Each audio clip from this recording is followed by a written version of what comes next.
Hey guys, it's Chris, and welcome back to another Game of Thrones Season 7 video. With San Diego Comic-Con going on right now, HBO has now released a new little teaser trailer for Season 7. So as requested, I'll go through that footage and kind of break down and tell you what I think is going on.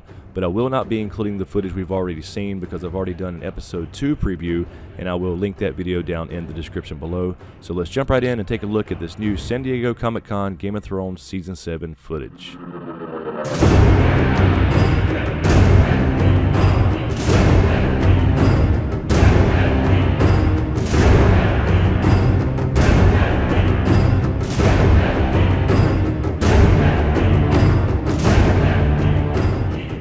Alright, the first shot here we have on Dragonstone, it looks to be, and someone is coming up on the beach, and I'm going to assume this is Jon for the first time. It's really hard to tell here, but Jon is going to be heading to see Dany. We see the Unsullied, as well as some Dothraki here on the beach waiting for this boat to come up, but that certainly looks like Davos to me as far as his silhouette beside that boat, so I'm going to assume this is Jon approaching Dragonstone for the first time to see Dany. And then we have a cool shot here of a dragon flying around Dragonstone. This is clearly Dragonstone by the shape of the castle here. Now I'm fucking colorblind, guys, so I don't know if this is Drogon or Rhaegal or Viserion.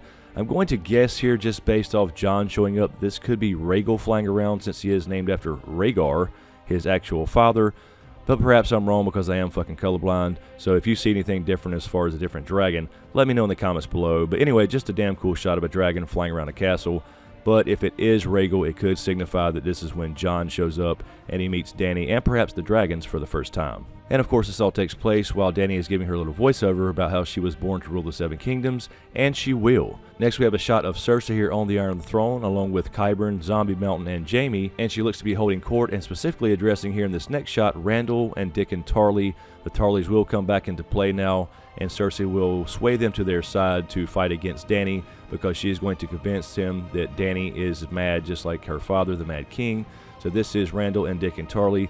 Yes, I believe they did recast Dickon Tarly because this was a different actor last year, but this shows you that Cersei is actually getting some alliances now as far as Euron and his fleet as well as the Tarleys. Not to mention last year Sam stole his fucking sword, so Randall's pretty pissed off. I don't know if you guys have seen any of the Underworld movies, but he played in the last Underworld movie and it looks to be the same character. We see shit tons of Lannister soldiers here, and this is going to be at the Battle of Highgarden. I'm going to say before the Battle of Highgarden because I believe after the Battle of Highgarden, and they probably will succeed in taking that we're going to see a Battle of Fire, Field of Fire 2.0 with Dany and her forces.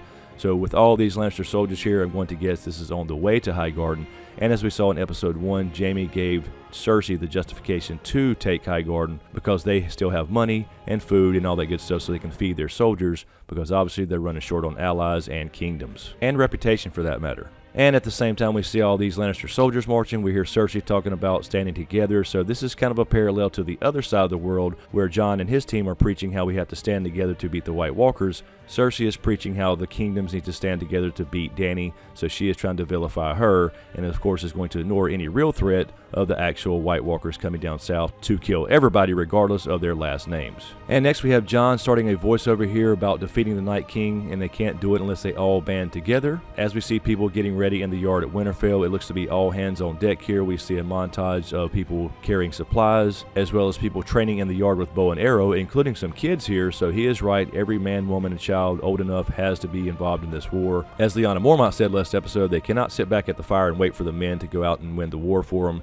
Everyone has to get involved here, and it looks to be in this next scene with Jon Royce and the other lords of the north here that he has now heard of Dany and her dragons because he says we need Daenerys' help. He actually calls her by name and says that she has dragon fire. Jon Royce says to Jon a Targaryen cannot be trusted, so he is kind of going along the lines of what Cersei's saying about her being mad more than likely, and ironically enough, Jon Royce is saying this to a Targaryen unbeknownst to him. So there's definitely a heavy theme going on here during Season 7, as we saw in Episode 1, about not punishing children for the sins of their fathers. And then next we have a shot of Davos here, and he's going to be telling someone here, if we don't band together, we will die. Now the way it's cut, it cuts over to Sansa next, but I believe this is going to be during the meeting with Dany at Dragonstone, when Jon and Davos go to her for the first time to get her help and try to get some dragon glass as well. They will be telling her about the White Walkers and the wars to come, and begging for the help of that dragon fire that Jon mentioned earlier. Then we see Dany on her throne again in Dragonstone, which we've seen before, but then we cut over to Cersei getting off the Iron Throne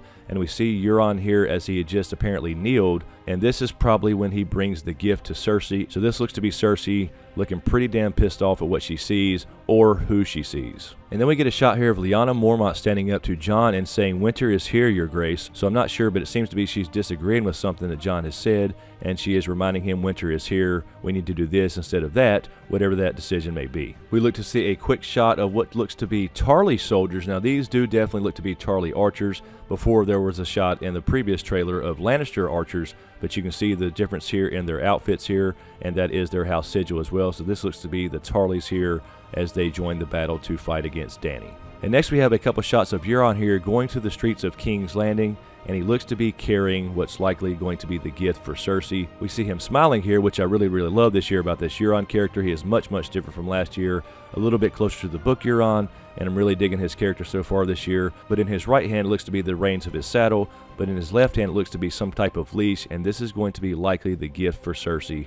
So we probably got these out of chronological order. He marches through King's Landing with the gift he's going to bring to Cersei, and then we saw the previous shot of Cersei getting out of the throne. That's likely when he actually delivers the gift. Next we have a shot of Cersei making out with Jaime, probably for the last time, but this is going to be her manipulating Jaime again to get her to do what she wants. So Jaime will seem to give it one last shot and then march on Highgarden before he realizes Cersei is in fact the mad fucking queen, and he will have to put a stop to her himself. And next we have the shot we saw in the previous trailer with Melisandre looking down on someone as they approach, and now we know that's going to be likely Jon because Varys is already here with her, and this is likely going to be after she meets with Dany here because she is looking down upon Jon coming up the stairs, it looks. But this is definitely going to be an interesting conversation because you know how Varys feels about fire worshippers. And in this next unseen shot we see what looks to be Jon heading up to Dragonstone for the first time to meet Dany, and this is what Melisandre is actually looking down at. So this seems to be Jon and Davos along with Tyrion, Missandei, etc. So this kind of confirms what Melisandre is going to tell Dany at the end of this trailer, that she has a part to play in the wars to come, and so does another. So Melisandre could certainly play a key role in getting Jon and Dany working together as far as Daenerys believing what she's talking about as far as the wars to come with the White Walkers, which at this point she is unaware of. But I do believe that meeting with Melisandre would be where Dany says the line, "I was born to rule the Seven Kingdoms, and I will." Littlefinger continues talking his shit here to Sansa, trying to manipulate her in some way. Hopefully she has the tables turned here and she is actually manipulating him, but he's talking about here every possible series of events is unfolding at the same time. And this will likely be him continuing to try to undermine Jon in Sansa's eyes, and will also probably talk to Jon trying to undermine Sansa in his eyes, so he's going to be playing both sides of the fence until somebody throws him through the fucking fence.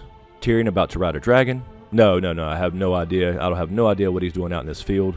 We see Dany out on Dragonstone here, giving it some thought, and this is likely going to be another meeting with Jon. You can see somebody coming down the steps above her, and this is likely going to be a more private meeting with Jon, kind of a one-on-one thing after they meet initially the first time in the throne room. But she's in some damn deep thought here, so she's likely already heard the news about the White Walkers, and now realizing her plans have to change. A quick shot of Jaime in what looks to be Highgarden, probably after they take it over. We see Lannister soldiers resting, so it looks like the battle is now over, so Highgarden is probably successfully theirs at this point. Sansa walks away from the tree, and then we see a couple Unsullied being knocked off the top of what looks to be Casterly Rock here in the battle for Casterly Rock. Another mandatory dragon scene. Jaime about to go into battle, again probably at Highgarden. Euron bowing as he delivers the gift. And then finally the rest of the new footage, we come to Dragonstone, and Dany and crew come up upon Melisandre and what looks to be the throne room here. It looks to be Melisandre is actually already in the throne room, and Dany and them walk in, so perhaps she snuck in there and they come upon her. But then of course Melisandre says, "I believe you have a role to play, as does another." So she is telling her about the War for the Dawn here, and of course Jon Snow being the prince that was promised. She's going to probably tell her the story about how she was raised from the dead. Perhaps she goes into the whole story about how she thought Stannis was the prince that was promised, but she will tell her about Jon here, likely that he will be heading that way because she could see it in the flames. And then of course once Jon shows up, that will kind of prove to Dany that Melisandre is not in fact crazy, and she does have some kind of power, so this may help convince her to actually work with Jon. Anyway guys, that's all I have. Let me know what you think in the comments below. And as usual, thank you for all the support, especially to you guys on Patreon. And a huge shout out to my executive Patreon smokescreen producers, Griffin, Volguy10, Lala Gig, Kissa Powell, Marc Joseph, Marylin Bentley, JoAnna, Sean Hayes, Anonymous, Doc Holiday, Goska, HoonJive, Kieran D20, Nicki Snow, Low Horton, Erin Habig, Ashley May, Brian Solarz, and Dean Bwell. Thank you guys so much. I really appreciate the support. And be sure to subscribe to get everything, and make sure you click that damn notification bell so you're notified when I drop a new video. Thanks for watching, you guys, and we'll see you next time.